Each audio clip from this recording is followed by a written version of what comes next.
In a previous video, I discussed why it was so important for people to be more patient and how, as a society, we've just become a lot less patient, specifically because of things like modern technology, television, social media, the whole just-in-time paradigm, and everything just made to order.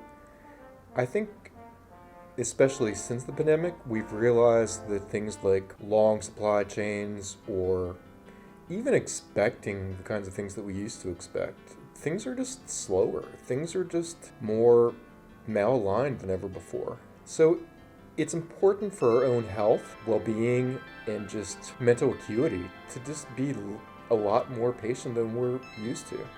So the first one is probably the easiest to do and maybe the hardest to remember to do. And that's just breathing. Take slow breaths when you feel that you're starting to get triggered and get impatient. Just breathe through your nose, hold for a few seconds, and then breathe out, exhale through your mouth. If you're able to do it with your eyes closed, do so. It'll be a lot more relaxing that way. But you can do this in a pinch, no matter where you are, whether you're driving or doing something else. Just deep breathing with your eyes open. And again, if you're able to, if you're in the environment or circumstance that you can close your eyes, that is more relaxing. Number two is related, and it's just practicing mindfulness, understanding where you're coming from, understanding what's going on around you, without judgment, just more curiosity and understanding. The more you can understand why you're feeling a certain way, the better you are at understanding yourself. Number three, even when you end up feeling or starting to feel or triggered to feel impatient, try to think of a situation that brought you joy or something that you're grateful for, and practice some gratitude. Practice these tips in your mind, and it'll give you something else to do while you're waiting. And it'll make you have a greater appreciation for life in general, and for the people who you're grateful for, or the things you're grateful for. More of us need to go and practice gratitude on a regular basis, as well as the other positive emotions, things like sympathy and empathy and compassion, and awe. Any of those will help in a situation where you feel impatient. And again, you don't have to do anything. You can just do these mental exercises if you want to. God grant me the serenity to accept the things I cannot change, courage to change the things I can, and the wisdom to know the difference. We've all heard that, what's referred to as the serenity prayer, but a lot of it comes down to the idea of just acceptance, and that is number 4 on our list. We can't always change our situations, and what they say about change is if you can adapt, or try to get out of that situation as much as possible. But if you're waiting at a doctor's office and you really can't do that, just learn to accept it. Unfortunately, that's just part of life, that there are things that we end up having to do, or things that are thrust upon us that we really don't have a lot of choice on. Appreciate the things that you do have choice over, and just accept the things you don't. And with that, with acceptance, is number 5. And that's just learning to feel comfortable with being uncomfortable, with being triggered, with not having control. It can be a life-changing experience to give up your control.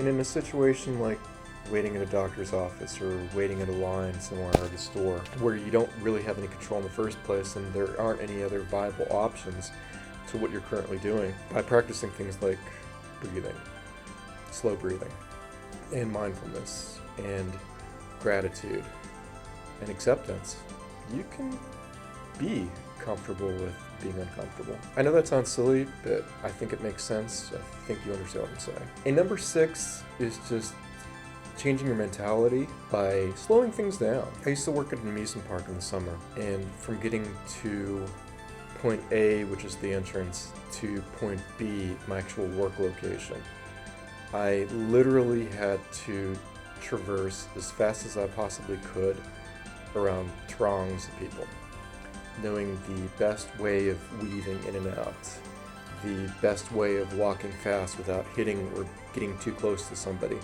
are techniques that I learned because I thought it was important to be able to get around the park quickly and easily, and without giving myself a half hour, 40 minutes to just take a leisurely walk before my shift. The older I get, the more I realize that I just have to slow things down every once in a while. And I think the people who have that mindset, and it is a mindset, are happier and more well-adjusted than the rest of us.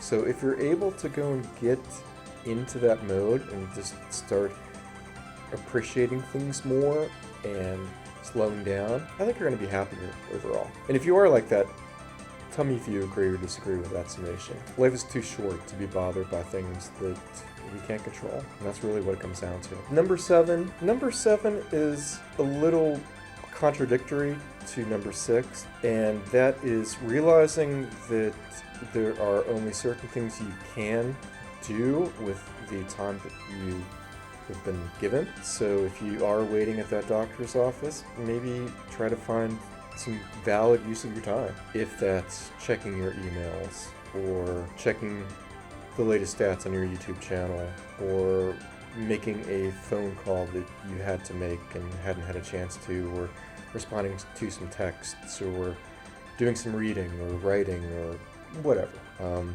may be able to even catch up on that latest show. So it's not as much of a shift of paradigms, it's a shift of utilization of that a lot of time. So if you can't slow things down or succeed with any of the other steps we've talked about thus far, or the steps to follow, try to make the best use of that time that you can. But again, I urge caution, and I suggest that you try the other steps first. Similarly, you can make use of that time by doing things like running to the restroom, or catching up on that latest meal, or grabbing yourself a cup of coffee. Fueling up and keeping hydrated is always a good idea. So if you are want for those things, sitting at a doctor's office might be a perfect time to do that. And our penultimate tip is realizing why you're anxious about the situation you're currently in. So in other words, usually impatience is caused by a trigger to your brain telling you that you are doing something that you do not want to do, that could be related to stress or cause fear or cause other anxiety. So in addition to the mindfulness we discussed earlier, if you are able to do a deeper dive into why you're feeling impatient in the first place, and granted, there are a lot of opportunities for us to be impatient, and we're not always impatient, Sometimes we're happy just sitting around watching YouTube, but that's our choice. We're doing that of our volition. So is it the fact that you're losing control that's causing you issues, or is there something else? Again, back to what we were saying about mindfulness, but the difference is mindfulness is non-judgmental. This, you are able to do a deeper dive as to what you're thinking and feeling and understanding why without putting judgment on your beliefs. So similar, but not exactly the same thing as mindfulness, and just a greater way of understanding your own thoughts and how your brain ticks and works. And last, but certainly not least, if you do find yourself being impatient and you find the time to be able to recognize that thought, maybe go all in and think of ways to mitigate the situation you currently found yourself in. Whether that's asking the doctor to not book as many people, or asking the cashier if they can open up another cash register, or inquire as to what's causing the delays if you're at an airport. There's nothing wrong with asking questions and being curious as long as you're doing it in a respectful manner. It might help them come up with a new best practice and save other people from having to deal with the same kinds of waits that you are experiencing. I said this in my last video about impatience.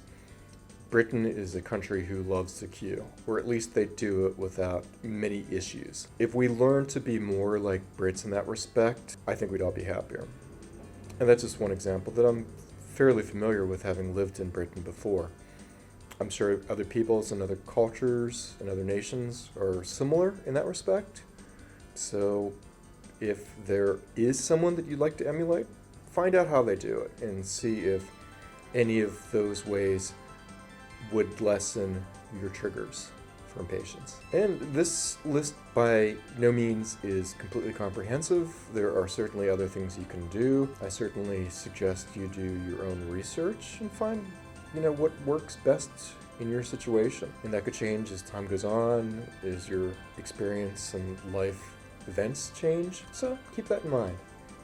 Again, if you enjoyed this video, please subscribe, and I hope you found it interesting. Take care, and thank you very much for watching.